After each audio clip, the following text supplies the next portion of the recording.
netos. Veja a escalada de fracasso da família. Abraão peca, Isaac peca.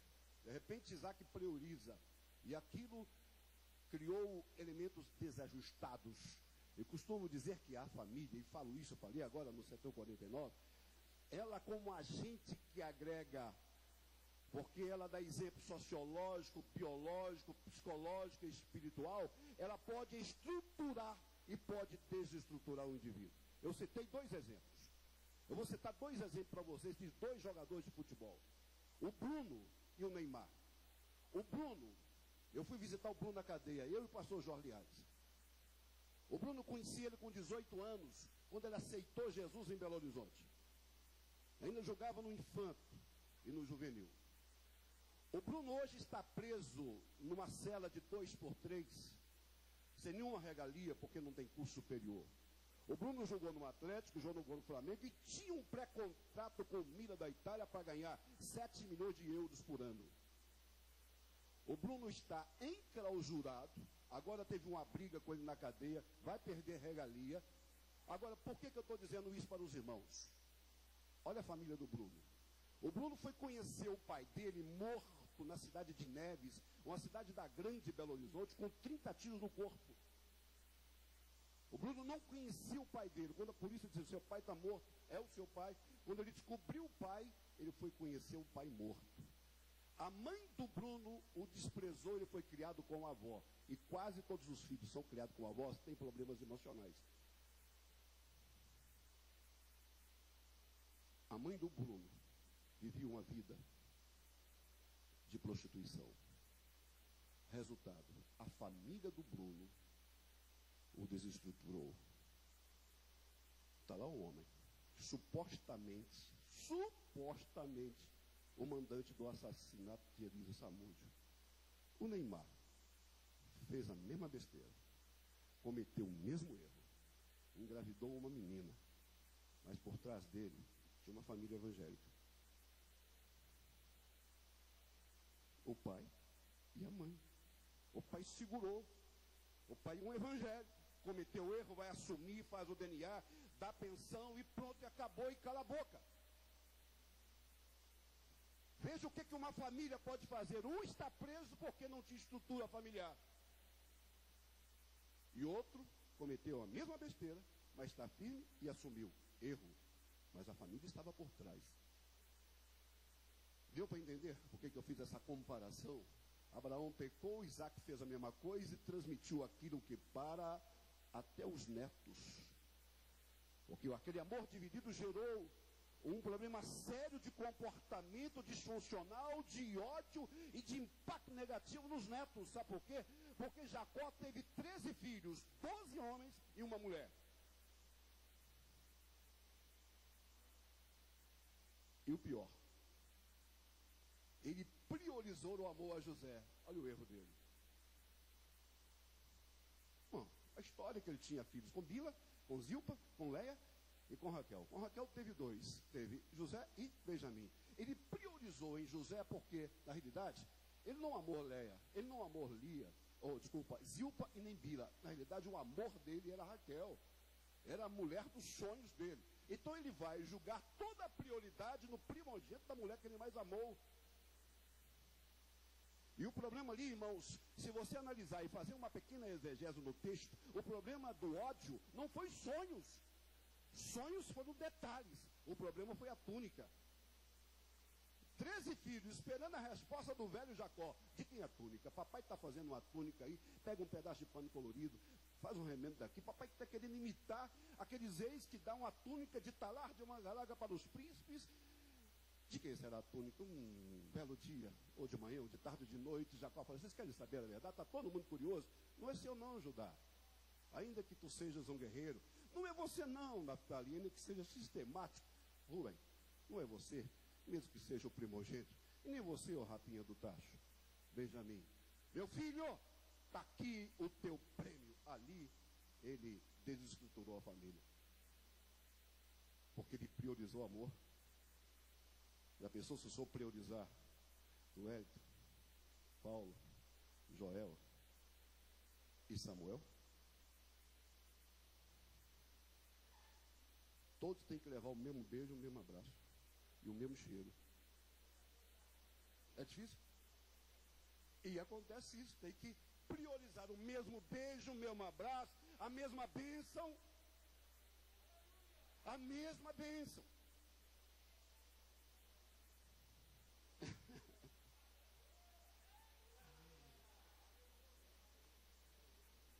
E vocês querem ver a escalada do fracasso? E um dos filhos de Jacó era o guerreiro da tribo. Era o mais assanhado, o mais ousado, chamado Judá. E Judá teve 3 filhos. E esses 3 filhos se tornaram imorais, ao ponto de Deus ceifar a vida de cada um mais cedo. E o pior, Judá teve relação sexual com uma nora. Ele fez de uma prostituta. Olha a escalada de Abraão lá em cima.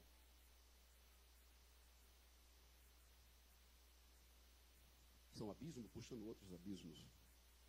Derrotas e fracassos. Porque uma coisa é o indivíduo estar em fracasso, a outra coisa está em decadência. Irmãos, aí eu pergunto para vocês aqui, de coração, obreiros, vocês gostariam de ter esses homens como vossos pastores? Quem gostaria de ter Abraão como pastor?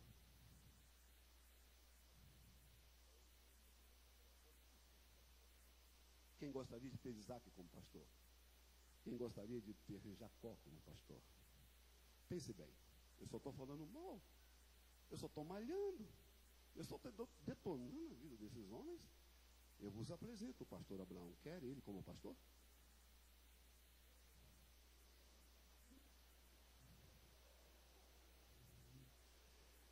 Você quer que eu diga para vocês uma coisa? Vocês podem celebrar suas famílias, tem muito menos problema do que esses patriarcas do passado.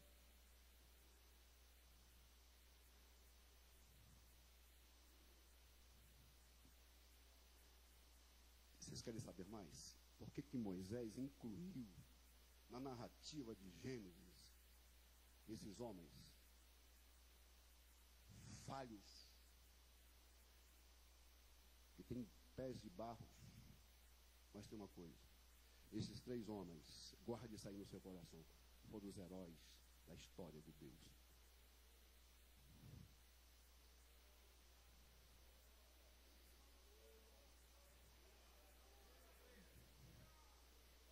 Foram os heróis da história de Deus. Mas tem uma coisa, queridos, a Bíblia é um livro da vida real. Guarde isso no seu coração. A Bíblia é um livro da vida real. A Bíblia nunca escondeu mazelas e erros. Ela não esconde as mazelas dos homens. A Bíblia é um livro que conta a vida como ela é. A Bíblia é um livro que conta a vida como ela é. Porque a Bíblia revela o caráter de Deus. A Bíblia revela a santidade de Deus. Atributos de Deus. A Bíblia revela os pensamentos de Deus. E o mais forte, a Bíblia revela o caráter de Deus. Queridos, eu acabei de ler um texto para vocês que fala da vida desse terceiro patriarca. O nome dele é o quê? Jacó. Interessante que esse nome Jacó, eu já ouvi tantas mensagens de Jacó, já ouvi pessoas passando a mão na cabeça dele, outros falando mal dele. Mas ele tem umas particularidades que a gente tem que citar aqui, né? Por exemplo, esse nome Jacó, existe no hebraico um jogo de prefixos e sufixos. Olha para cá. O nome Jacó existe no hebraico prefixos e sufixos. Por exemplo, se você analisar o nome Jacó, aí inclui um significado de Deus protege. Deus, bonito, hein? Deus protege. Mas o sufixo dele traz suplantador. Aquele que usa a teoria de Gerson, que leva vantagem em tudo. Lembra, Bruno? Lembra, Bruno? A teoria de Gerson? Suplantador não é enganador. Nunca foi. Suplantar não é enganar. Suplantar é pior. É da rasteira. É 171, obrigado. Suplantar é pior, é derrubar.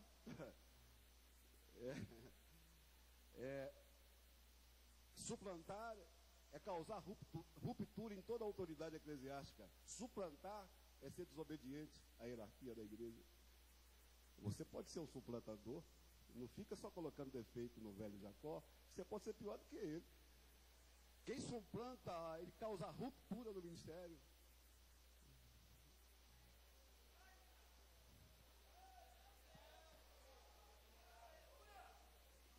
Gosta de levar vantagem em tudo, pastor Zé Wellington. Eu sou melhor. Ai de mim se não fosse eu. Pastor Zé Wellington, eu sou o cara. Esse cara sou eu. Diz que lá no Nordeste não fala o cara, pastor. Lá falam, esse cabra sou eu. Eu sou o melhor. Falo melhor. Canto melhor. Tenho a melhor expressão. Tenho 3 cursos superiores. Querido, vai com essa razão para Deus, que Deus vai te nocautear no primeiro round.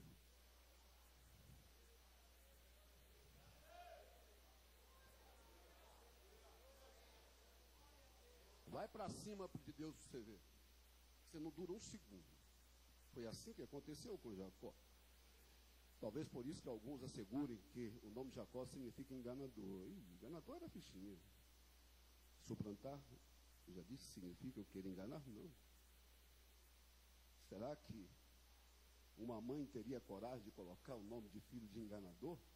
Eu duvido. Nunca ela ia fazer uma coisa dessa.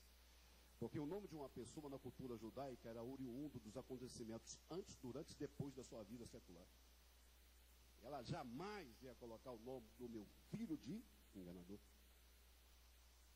Mas tem uma coisa, a história lhe revela o caráter. Revela quem você é. É muito fácil te conhecer de longe. Eu quero ver você me conhecer de perto, conviver comigo. Aquela velha história, pastor Zé Wellington, de comer um quilo de sal com o indivíduo.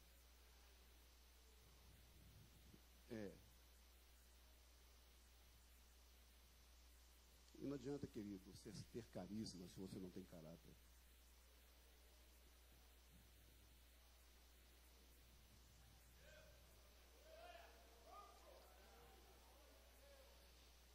E não adianta você andar com quem não tem caráter. Deus me deu o critério seletivo. Os meus parentes, Deus me deu. Os meus amigos, Ele me deixou escolher. Eu não ando com gente que não tem caráter. O papai dizia para mim, meu filho, pardal que anda com João de Barro, vira servente de pedreiro.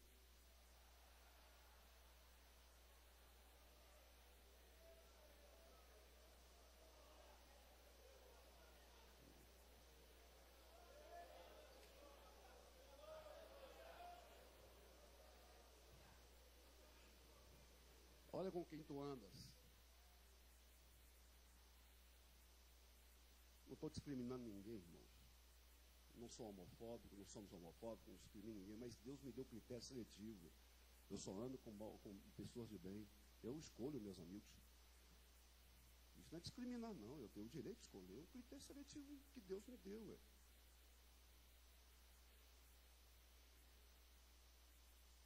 Quando eu estava trabalhando na apuração agora, até 2h30 da manhã, eu confesso para os irmãos que eu estava ali na primeira secretaria, e eu queria descansar, mas você não me deu aquele trabalho. E quando eu estava ali, irmãos, e que veio aquela prévia dos 95%, eu perdi as estribeiras. Eu larguei meu trabalho e dei um pulo. Mas eu estava trabalhando. Eu tinha que voltar ao trabalho. Aquela dos 95%. A hora que deu os 95%, eu esqueci que eu estava trabalhando. Mas, rapaz, eu dei um pulo de alegria. Fui lá na frente abraçar meus colegas aqui do Belém. Agora pode abrir os restos que nós já ganhamos.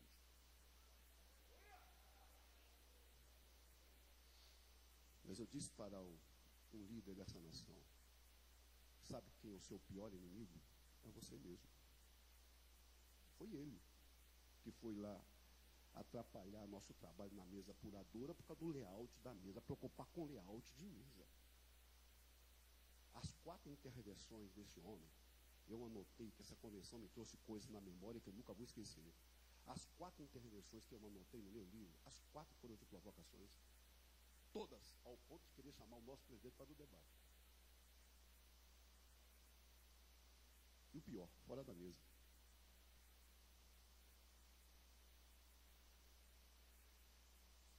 Mas eu estou falando de Jacó.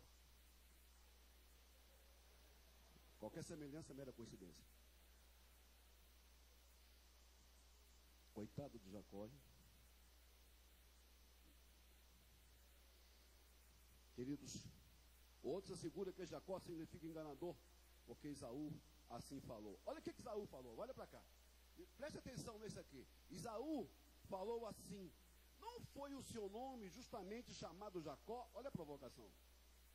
Porque Esaú sabia o significado de Jacó. Por isso que já 2 vezes me enganou. A minha primogenitura me tomou e agora tomou a minha bênção. Queridos, quem falou isso foi Esaú. Aí eu quero perguntar aos obreiros: Esaú tinha credibilidade para falar isso? 2, Esaú falou verdade ou mentira? Verdade ou mentira? Quem acha que Esaú falou verdade, levanta a mão. Não, senhor, ele falou mentira, porque Jacó não roubou dele primeiro. Jacó fez um negócio com ele, se ele comprou barato, foi o problema dele. Jacó mentiu nesse texto aqui, que amado. Sabe por quê? Porque ele não roubou nada de Esaú. Ele fez um negócio. Se o outro foi bobo e vendeu barato, o problema dele. Eu faço um negócio com você, compro o teu carro, depois você vem falar que eu te roubei, rapaz. Muitos concordam com essa afirmativa de Esaú. Jacó, porém, não tomou a primogenitura de Esaú. Eles negociaram. Quem é mais mau caráter nessa história, Esaú ou Jacó? Ninguém melhor do que o escritor aos Hebreus, que chamou ele de Esaú de fornicador e profano. Sim, o escritor aos Hebreus, no capítulo 12, 16, diz assim: ninguém seja fornicador ou profano como Esaú, por um manjar vendeu o seu direito de primogenitura. Então não vem Esaú dizendo que Jacó te roubou 2 vezes. Você está errado. Na verdade, Jacó enganou, lógico, você sabe, ele mentiu, mas mentiu ao seu pai. Jacó foi um formador de quadrilha, juntou com a mãe. E 2 já é quadrilha. Vamos passar a mão também na cabeça, né? Ele foi um formador de quadrilha. Mãe e filho juntos, meu filho, são ali. É conspiração na certa, né? Mas ele mentiu, enganou, mas enganou o pai. E não Esaú. Mas ele fez isso por quê? Por influência de sua mãe. Sabe por quê, irmãos? Olha para cá, presta atenção. Deus já tinha profetizado: olha, minha filha, 2 nações estão no seu ventre. Uma forte, uma fraca. Fique tranquilo. Ela quis adiantar a promessa de Deus, rapaz. Pior é isso. Deus já tinha falado com ela: vai acontecer naturalmente. 2 nações estão nas suas entranhas. Mas ela quis adiantar o processo. E não vinha passar a mão na cabeça de Rebeca também, não, porque ela errou. Agora veja as consequências do engano da vida de Jacó. Aí, olha para cá. Ele foi enganado com Lia, naquele episódio de Labão, foi enganado. E teve seu salário mudado 10 vezes. Vocês sabiam disso? Jacó teve seu salário mudado. Quando ele achava que ia ganhar, ele perdia. E quando perdia um gado, descontavam no salário dele. Morria um gado lá, um gado dilacerado pelas feras, vou te contar no seu salário. Morreu uma bezerra aí, vou te contar no seu salário. Você pode repetir comigo, obreiro? Eu gosto de fazer isso para criar ênfase. Diga assim: a colheita é opcional. Não é isso. Vocês estão embarcando no meu erro. A semeadura é opcional. Repete: a semeadura é opcional, mas a colheita é obrigatória. Se você escolhe pecar. Você não escolhe as consequências. Você pode premeditar o pecado, mas você não pode premeditar as consequências. Porque o pecado tem nome, RG e CPF. Um dia ele te acha. Ou ali na outra esquina ou na outra. É melhor você confessar correndo. O pastor Zé Wellington falou aqui, não quero entrar nesse assunto não. O sacerdote de roupa suja. Como é que foi seu imposto de renda, irmão? Você pegou alguma declaração de algum dentista aí, vai? Pegou a declaração de algum médico aí? Sua restituição vai ser ilícita? Cuidado, suplantador.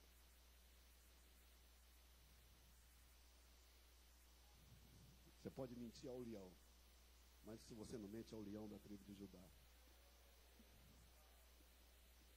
Eu vou repetir isso que você vê agora, Deus me deu isso agora. Você pode mentir o leão do imposto de renda, mas tu não mente ao leão da tribo de Judá. Vemos que Jacó foi mais enganado do que enganou. Não foi? E esse texto, ele é saboroso demais, queridos. Porque, irmãos, é muito importante eu dizer, eu estou refletindo, falando com pausa, para que os irmãos tenham ideia. Que Jacó era trabalhador, a Bíblia nos informa. E 35 e 40 de gente diz que ele era trabalhador. Que Jacó era afetuoso, ninguém nega. Jacó era afetuoso, amoroso.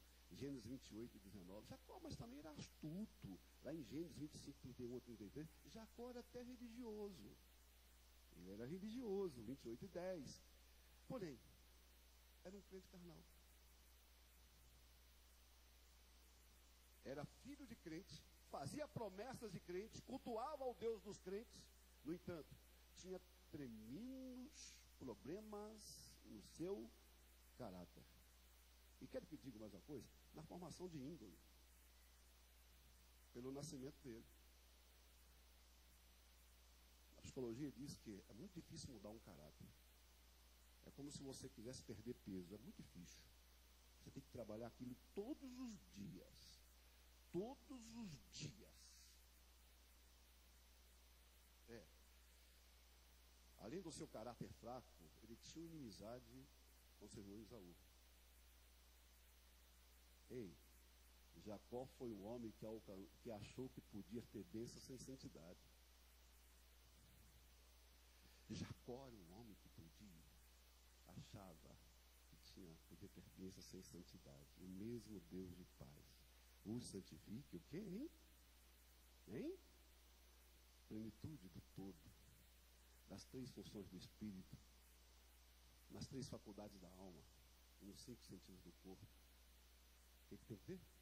Tem que ter uma conservação, conservados. E o pior, e o mais forte, irrepreensíveis para a vinda do Senhor. 3 funções santificadas, 3 faculdades santificadas: mente, emoções e vontade. Principalmente a mente, que é o maior campo de batalha que existe. Porque do lado de dentro o Espírito Santo diz assim: pensai nas coisas que são de cima. Porque o Espírito Santo pode e tem prioridade, a autonomia para entrar dentro da minha massa encefálica. O diabo não. Porque no episódio da tentação do Éden, ele pode ter ganhado a alma, ele pode ter ganhado o corpo, mas quando Deus percebeu que o terceiro passo dele seria o Espírito, Deus tranca o Espírito, segura o Espírito, porque o homem no Éden era governado pelo Espírito. Após o pecado, ele passa a ser governado pela alma.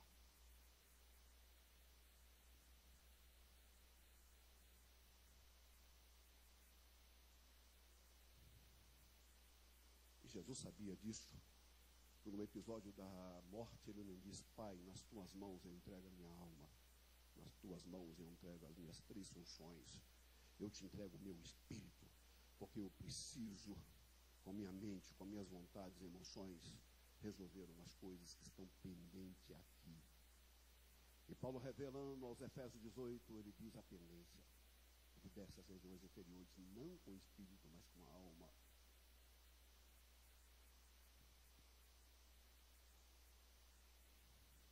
Jacó achou que poderia ter bênção sem santidade. Ele não ia conseguir nunca.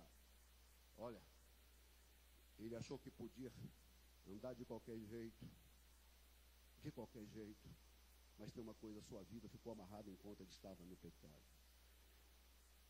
Eu tenho que correr porque eu tenho mais 16 minutos. Eu preciso de um pensamento aqui com vocês. Preste atenção. Jacó precisava de quê? Ele precisava ter um encontro a sós com Deus. A sós com Deus.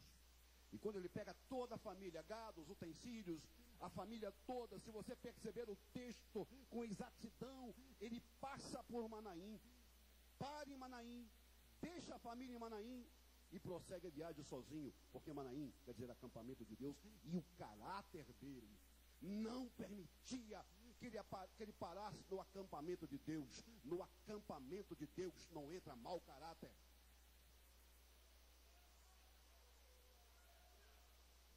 No acampamento de Deus não entra pecado.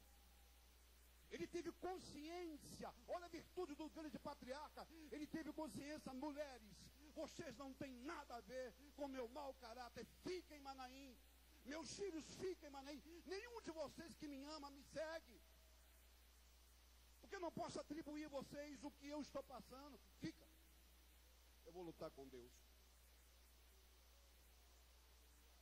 Eu não vou prevalecer, mas Deus vai. Mas eu preciso ter um encontro com Deus para mudar a minha vida. Mudar o meu caráter. É a história, todos vocês obreiros já sabem. Ele vai encontrar com Deus e ele teve que tomar 3 decisões. Quais foram as decisões que ele teve que tomar? Primeiro, olha para cá. Quando ele estava sós com Deus, ele e Deus, mais ninguém, ele teve que tomar 3 decisões. Primeiro, tomar a decisão de enfrentar o seu passado. Enfrentar o seu passado. Eu preguei essa semana aqui, lá no pastor José Miguel, que muitas vezes nós vivemos presos ao passado, mágoas. O salmista, quando estava lá na caverna de Adulão, ele disse: a minha alma geme, estou magoado. Estou magoado. Uma coisa que você tem que deixar no passado é a mágoa. Porque a mágoa não resolvida gera ressentimento. É um prefixo de voltar ao ódio, ao desejo de vingança. Deixa as mágoas no passado. Jacó tinha que tomar a decisão de voltar ao passado. Jogar o lixo emocional no lixo. Segundo lugar, ele tinha que tomar a decisão de ficar só. Jacó fez passado diante de toda a família e ele ficou só, porque ele precisava de reivindicação, ele precisava de solidão, ele precisava de uma reflexão profunda, ele precisava de uma separação absoluta. Enquanto nós obreiros nunca tivemos intimidade com Deus, a sós, deixar mulher e filho, ir para o lugar e dizer: Deus, aqui é eu e o Senhor. Aqui não tem ninguém para me ouvir. Só o Senhor. Tete a tete com Deus. Quantos obreiros não são quebrantáveis diante de Deus? Ou seja, tem crente inquebrantável, tipo Robocop, nunca quebra. Tipo múmia que sai do sarcófago, que vem para a igreja com aquela pinta toda, aquele pavão todo. Mas nunca se quebrantaram diante de Deus, nunca choraram pelas almas, nunca choraram pelo ministério. Pelo contrário, aqui diante do pastor presidente é um cordeiro, lá no setor dele é um general,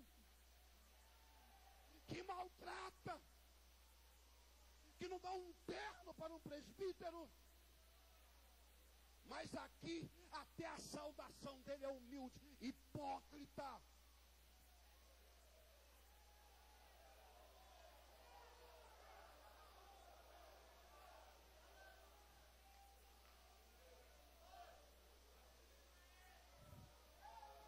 Eu quero ver se você faz um terço na frente do presidente ou da diretoria, o que você faz com os obreiros da congregação. Quando você maltrata a esposa do obreiro: vem cá, me dá água, engraxa meu sapato, limpa o chão. Faz isso com o pastor Zé Wellington. General.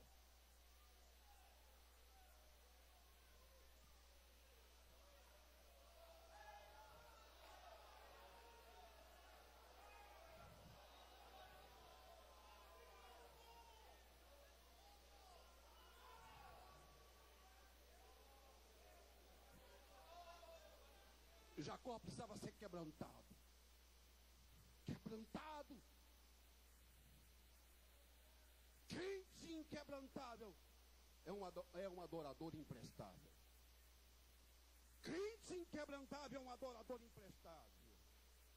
Você não é um pastor, você é um mero frequentador de culto.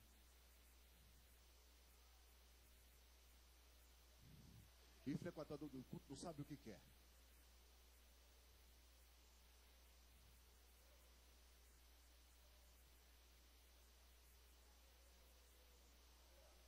Terceiro, Jacó precisava ter consciência da sua realidade.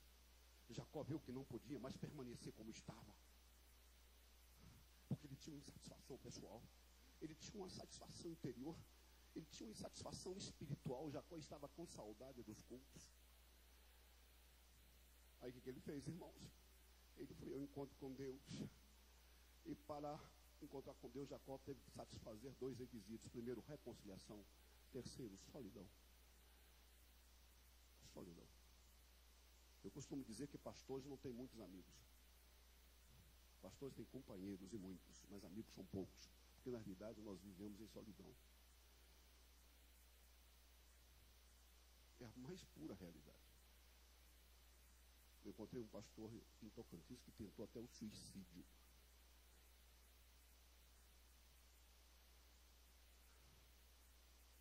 O senhor tem poucos amigos, o senhor tem muitos companheiros.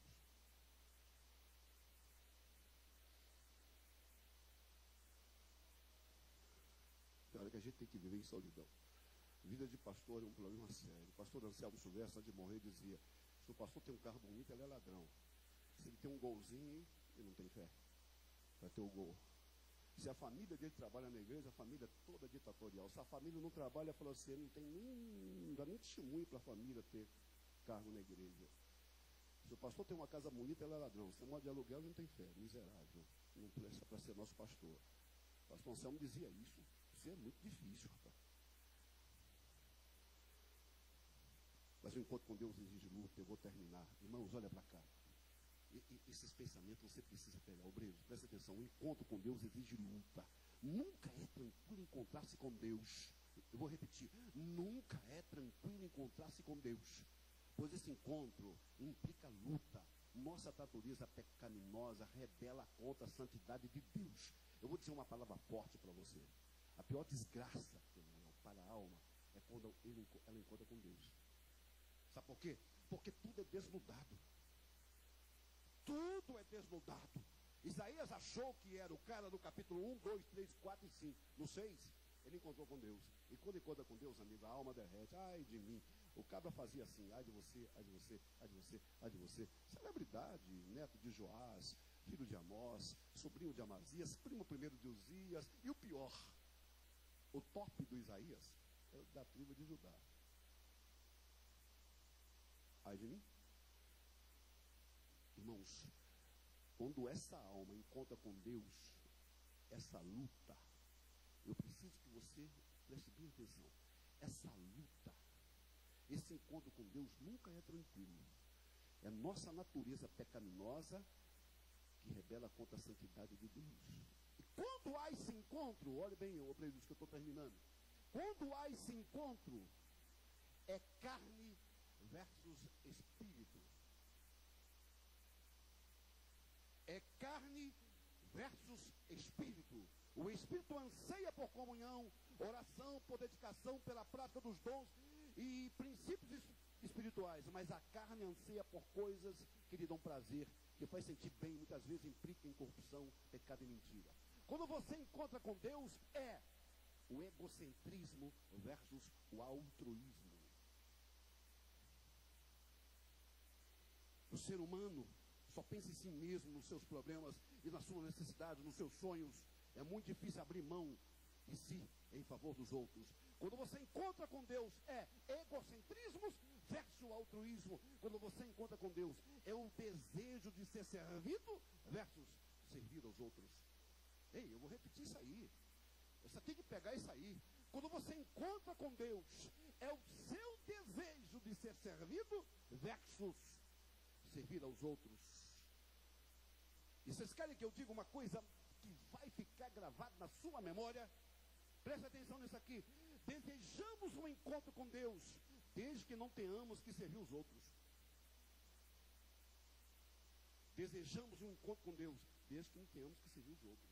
Por quê? O encontro com Deus, quando você vai encontrar com Deus, você quer dizer, eu preciso te servir, em vez de servir os outros. Terceiro, quando você encontra com Deus, isso é sério. Se isso te pegar, se isso servir para você, escreva.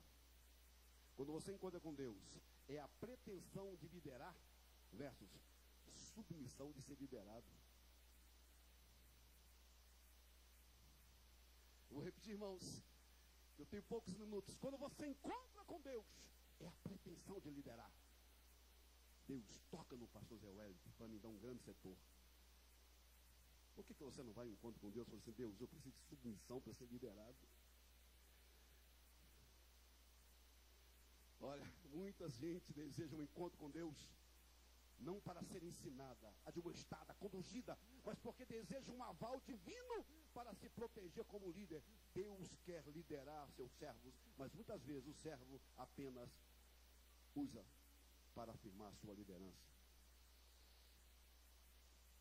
Eu vou terminar, irmãos. Eu olho para aquele relógio, eu fico lutando contra o Cronos, a cronologia. Então olha para mim. Olha para mim. Quando Jacó encontrou com Deus, ele foi desconjuntado, quebrado, desarticulado e quebrantado. Eu termino a história desse velho patriarca dizendo, vendo este que não podia com ele, tocou-lhe na articulação da coxa e deslocou-se a coxa de Jacó. Ser nocauteado, render-se e reconhecer que eu sou enfermo e que preciso de cura. Irmãos, em Peniel, Jacó precisava de uma cirurgia profunda de caráter. Em Peniel, Jacó precisava de uma cirurgia de identidade. Para isso, Deus teve que entrar nos porões da intimidade do velho patriarca. Queres? Vieste? Então agora eu vou te revelar. Olha para cá. Isso é sério. Vem a pergunta, qual é o teu nome? Eu pergunto a esses obreiros, todos vocês obreiros, será que Deus é ignorante o suficiente para não saber o nome de Jacó? Então por que Deus perguntou o nome dele? Por que Deus perguntou o nome dele? Qual é o teu nome? Ele pensou, encheu os pulmões e soltou o seu caráter. O meu nome é suplantador. Eu gosto de levar vantagem em tudo. Gosto de dar rasteira em todo mundo. Eu tenho o prazer de causar ruptura na hierarquia. Deus só queria a revelação, porque Deus sabia o nome dele. Deus queria a boca dele pronunciando, eu sou Jacó. Revelou seu caráter? Então agora eu vou trabalhar com ele. Deus está te perguntando, qual é o seu nome? Deus está te perguntando essa manhã, qual é o seu nome? Deus está te perguntando essa manhã, qual é o seu nome? Você vai dizer, Deus, eu sou mentiroso. Eu minto para minha esposa, eu minto para o meu ministério. Deus está te perguntando esta noite, ou esta manhã, qual é o seu nome? Regale-se para Deus que você é estúpido, um pai de família estúpido, violento, arrogante, injusto, agressor de filhos, que menospreza a esposa, que não reconhece os seus papéis sociais. Qual é o seu nome? Deus está te perguntando. O meu nome é rebelde. Eu sou um homem dissimulado, indisposto, ovelha que não submete, que fala mal dos líderes, obreiros facciosos, que não respeita a hierarquia. Deus está te perguntando qual é o seu nome. Eu sou preguiçoso.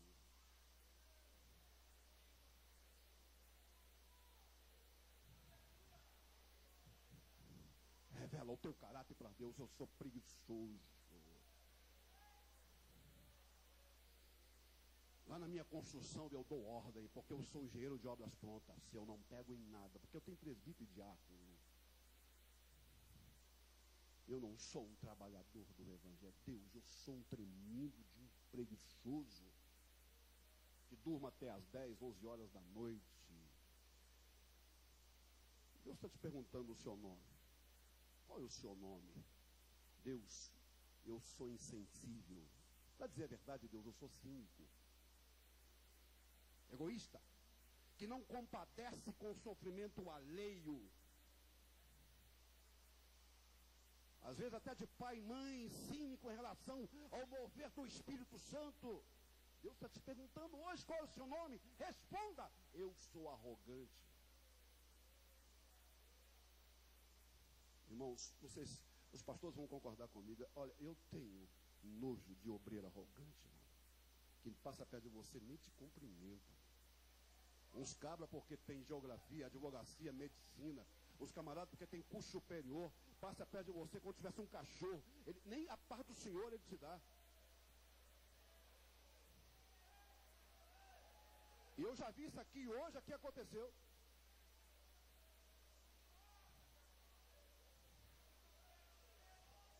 Arrogante. Você não é melhor do que ninguém.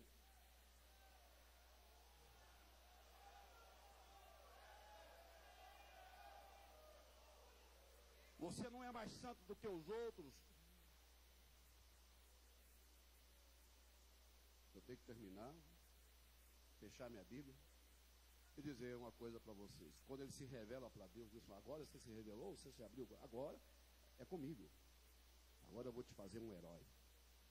Vem cá, eu vou te marcar. Eu vou te marcar, porque crente transformado é marcado. Ele é marcado, eu vou te marcar. E todos verão você manquejando, porque eu vou te marcar com a minha santidade. E quando eu te marcar com a minha santidade, com meus atributos de Deus, todos verão que você não é mais o plantador, que você não é mais enganador, mas que você é Israel de Deus, que você é o ícone da Bíblia, que você é exemplo para todas as nações. Jacó, eu estou te sepultando agora com seu mau caráter e te faço um dos maiores patriarcas veterotestamentários.